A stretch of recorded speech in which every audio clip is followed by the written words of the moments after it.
masdan ang wika niyo mga ibon. Hindi naman sila nagtatanim, hindi naman gumagapas yung ibon, hindi rin naman nagtitipon, wala silang rep, wala silang bodega, pero walang namamatay ng gutom na ibon eh.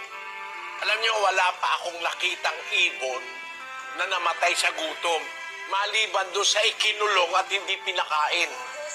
Pero pawalan mo yan.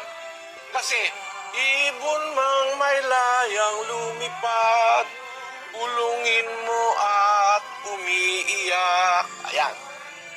Pero yung ibon na lumilipad, nakakalaya, ay hindi problema pagkain dyan. Pwede siya kumain ng dahon, hindi siya mamamatay ng gutom. Pwede siya kumain ng gagamba, pwede siya kumain ng mga uod. May ibon kumakain ng isda, no? May ibon